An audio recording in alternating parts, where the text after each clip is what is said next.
Hai teman warta, kembali lagi di podcast dan kali ini kita kedatangan salah satu teman spesial kita dari SMA 17 Agustus 1945 Surabaya. Hai Aziza, selamat datang. Halo Kak, Oke, terima kasih sudah menyempatkan hadir di studio Warta 17 bareng sama aku Alma. Ngobrol kali ini sama Aziza, kita ngobrol santai aja, pengen tahu, pengen mengulik tentang salah satu siswa unggulan di Sematak Surabaya. Oke, Aziza mungkin boleh kenalan dulu ke teman-teman Warta, menyapa teman-teman Warta yang ada di YouTube, yang ada di Instagram, yang ada di TikTok. oke, halo semuanya, salam kenal, aku Aziza dan aku siswi kelas 11 di SMA 17 Agustus 1945 Surabaya. Oke, sekelas 11, kelas 2 SMA berarti ya Iya. sekarang ya Aziza. Oke, Aziza kemarin baru aja mendapatkan medali perak, benar ya? Boleh nggak diceritain kemarin tuh kejuaraan apa sih, lombanya di mana, di tingkat apa? Jadi kemarin itu nama lombanya ya Seven Surabaya Championship. Jadi itu dilaksanakan di Universitas Muhammadiyah. Yang aku ikutin kebetulan judulnya seni beregu. Jadi di dalam beregu itu ada 3 anak itu kayak mempresentasikan gerakan jurus itu kurang lebih ada 100 jurus kurang lebih ya. Beregu ada 3 berarti? Iya, jadi satu tim itu ada 3 anak, kemudian kita di atas gelanggang gitu kita gerakin gerakannya gitu. Oh gitu, jadi ada itu bisa dibilang kayak kalau misalkan gerakan-gerakan seni silat ya, silat atau tapak suci atau dia spesifik silat gitu lombanya? Jadi itu kalau secara spesifiknya sih dari semua perguruan. Kalau tapak suci itu kan salah satu keperguruannya. Oh, salah satu cabangnya begitu ya?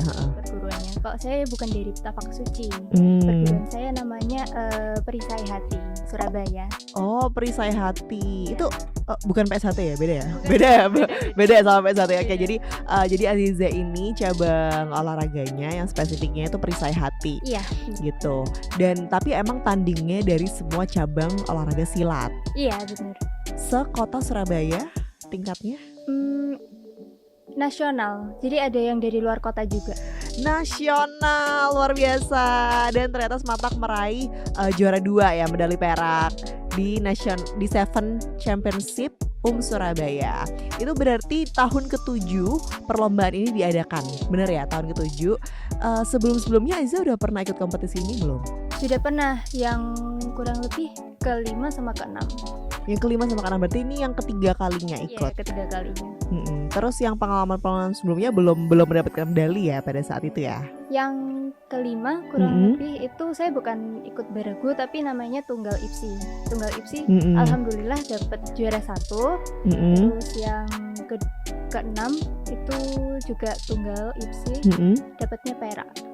Wah, ternyata udah tahun ketiga teman warta dan semua kompetisi yang diikuti sama Aziza ini setelah kita kulik mendapatkan medali di setiap Aziza ikut kompetisi gitu kan. Yang pertama emas gitu ya, terus perak lagi, terus yang sekarang perak lagi. Luar biasa sekali, bangga banget Sematak Surabaya ternyata punya salah satu bibit unggul yaitu Aziza. Oke, beregu bertiga ya? Iya, bertiga. Teman-teman yang lain juga dari Sematak juga atau? Bukan, beda. Jadi kebetulan di Perisai Hati kan dari beragam sekolah. Jadi itu ada yang dari SMK 3, ada yang dari SMA Giki 3. Oh gitu. Terus Aziza yang mewakili Sematak Surabaya. Berarti itu komunitas olahraga yang di kota ya, ini komunitas olahraga yang tingkat kota gitu, bener ya? Iya. Tingkat kota. Terus menurut Aziza sendiri Sematak Surabaya tuh selama ini mendukung banget gak sih buat teman-teman Sematak berprestasi? Bagi saya sih ini mendukung banget Sematak. Oke, apa bentuk dukungannya? Misalkan apakah Aziza diberikan kelonggaran untuk bisa latihan di jam sekolah mendekati kompetisi, atau mungkin diberikan dukungan ketika kompetisi, ketika pertandingan tuh dianterin, atau kayak gimana? Bentuk dukungan apa yang diberikan sekolah? Kalau yang saya rasakan sih Sematak itu benar-benar mengapresiasi hasil apapun hasilnya dari hasil usaha yang saya raih selama ini ya. Kemudian juga Sematak itu bukan hanya mengapresiasi tapi juga memberikan kelonggaran, misalnya kayak kalau butuh waktu latihan pas jam pelajaran itu juga dikasih gitu. Oke, dan Aziza sendiri emang udah passion di pencak silat dari sebelum masuk Sematak gitu ya, terus mengembangkan dan semakin didukung sama sekolah gitu ya. Oke, udah sejak kapan menekuni dunia silat? Dari sejak kelas 7, kelas 1 SMP. Dari kelas 1 SMP? Ya. Oke, terus dulu boleh tahu nggak kira-kira Aziza kenapa kok memilihnya Sematak? Apakah karena ekskul pencak silatnya yang bagus, atau mungkin karena emang Aziza tahu Sematak mendukung siswanya berprestasi, atau gimana? Jadi ini boleh nggak ya cerita kalau misalnya saya anak baru di sini? Boleh dong. Itu saya kelas 10 saya nggak di sini, saya nggak di Sematak. Terus kelas 11-nya itu saya baru masuk Sematak. Jadi apa yang saya rasakan di Sematak itu benar-benar mengubah apa yang sama ini saya harapkan gitu, benar-benar merasa diwujudin. Jadi saya emang dari kelas 1 SMP itu berharap saya itu bisa kemudian diapresiasi, bukan hanya dukungan dari orang tua tapi dari guru-guru juga. Nah di Sematak ini saya merasa semakin didukung, kemudian saya diberikan sebuah kesempatan lagi begitu. Oh, jadi awalnya kelas 10-nya tuh bukan di Sematak? Bukan. Gitu, terus akhirnya memilih untuk pindah sekolah. Benar. Oke, kalau boleh tahu alasannya pada saat itu kenapa sih kok akhirnya oke deh pindah sekolah aja?